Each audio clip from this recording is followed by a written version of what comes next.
Hey, welcome to Best Bits Tip of the Day. Today I want to address how to open the Open Record screen. This is what you would open to make a quick price change or man-hour change. And then I want to also show you how to undo the NetPricer lock. When NetPricer has a price assigned to an item, you can't change it until you release NetPricer. So first let's talk about the Open Record.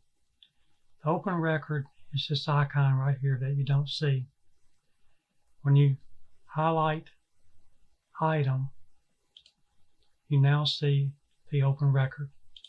You can click it and it opens the attributes to that item.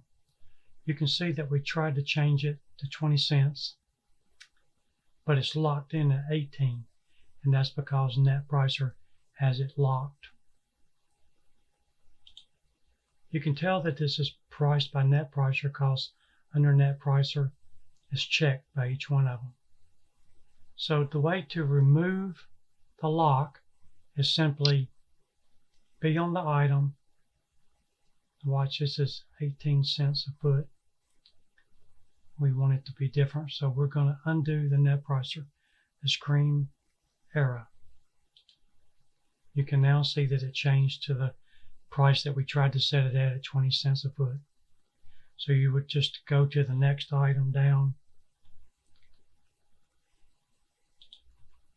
and remove the price lock on all of them. Now all of these have been omitted. Now you're free to open the record and change any attribute to the product.